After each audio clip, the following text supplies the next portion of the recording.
Por que essa proposta vai voltar para a Comissão de Constituição e Justiça amanhã? O que vai acontecer agora é o exame das emendas apresentadas em segundo turno, né?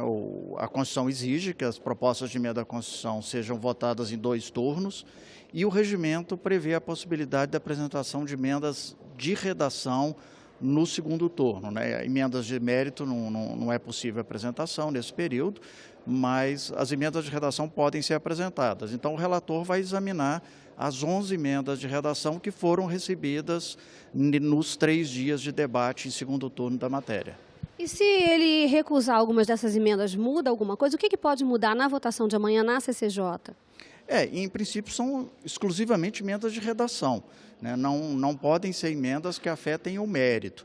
Inclusive, uma das questões que o relator deve examinar no seu parecer é se a emenda apresentada realmente é de redação. Se a emenda não for de redação, ela, em princípio, sequer pode ser examinada no seu conteúdo. Então, mesmo que o relator acolha algumas dessas emendas, em princípio, nessa fase, o texto não deve sofrer alterações de mérito, né? Só redação, alguma texto que não ficou claro, alguma repetição no texto, alguma coisa que necessite aperfeiçoar exclusivamente a redação. Agora, é um parecer, como qualquer outro, né? O relator vai examinar a matéria, os senadores vão votar na CCJ, né? Podem rejeitar ou aprovar integral ou parcialmente o parecer.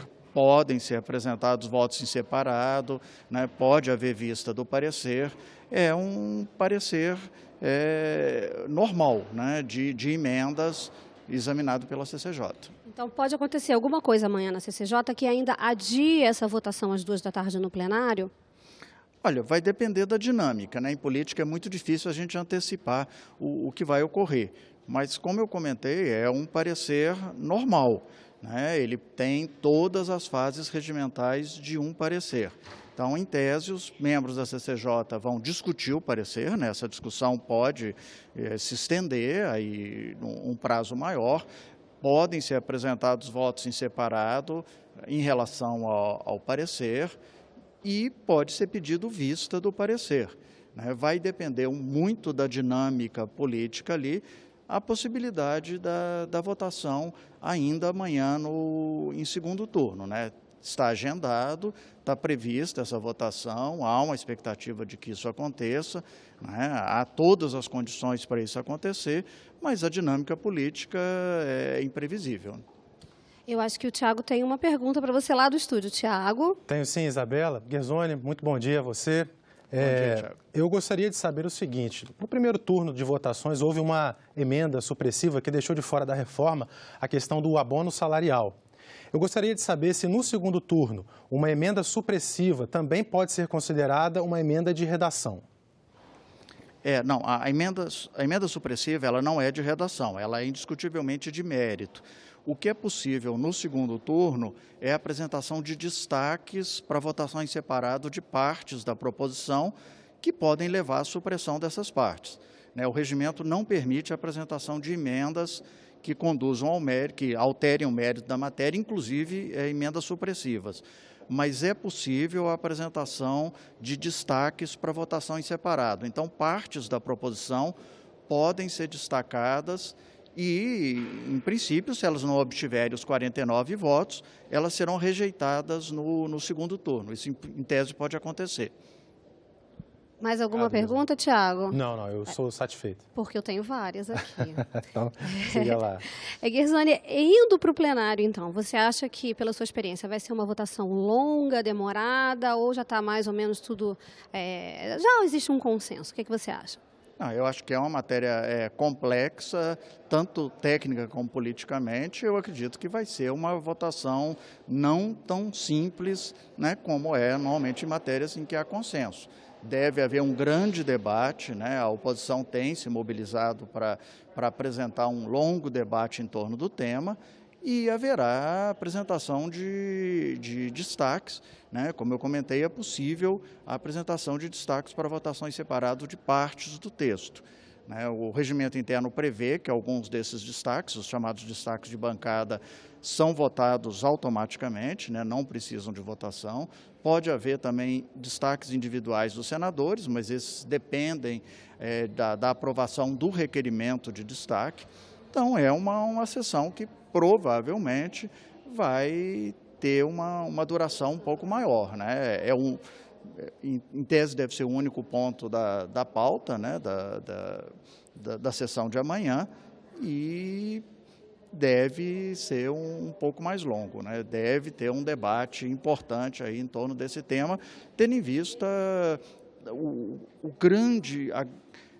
a grande expectativa em torno disso, né? É uma matéria que atinge toda a população. Há uma polêmica política muito grande em torno disso e o tema em si é muito complexo. A proposta é extremamente grande, né, é extremamente complexa, então o tema promete aí um grande debate. E o que pode acontecer então de amanhã? Aprovação ou rejeição, ou pode voltar para alguma comissão, alguma coisa assim, ou vai se resolver tudo no plenário?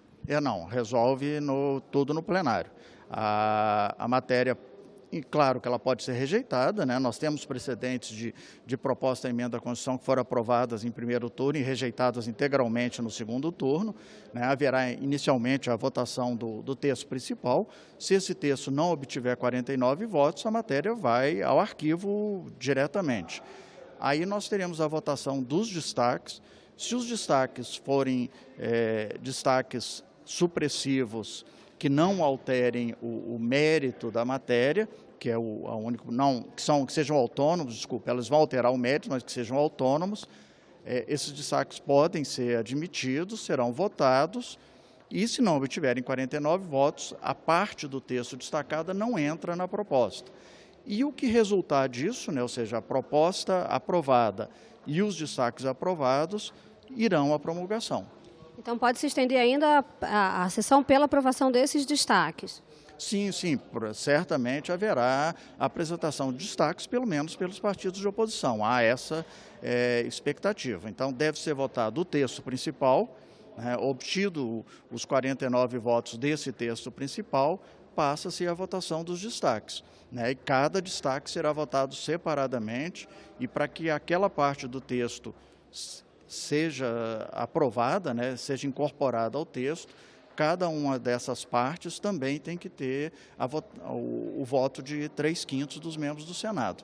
Então, haverá certamente 2, 3, 4, 5 votações nominais do texto, e só ao final desse processo é que a matéria vai estar pronta para promulgação. Regimentalmente, ela segue para a CCJ fazer a redação final, se ela sofrer alguma alteração.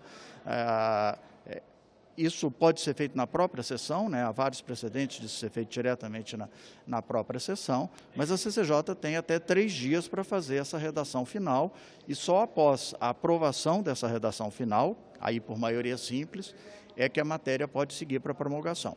Então não deve demorar muito, não é? Assim, depois, 3 dias, um pouco depois. Provavelmente isso deve ser feito quase que imediatamente, né? Votada a matéria amanhã, ou se houver alguma extensão ainda, alguns dias depois, após a aprovação em plenário, a redação final é provável, pode ser que seja votada na própria sessão em que a matéria for decidida, e aí a proposição fica pronta para a promulgação. Daí é só uma questão formal, né? É preciso agendar uma reunião solene, uma sessão solene do Congresso Nacional, quando as mesas do Senado e da Câmara vão promulgar a proposta.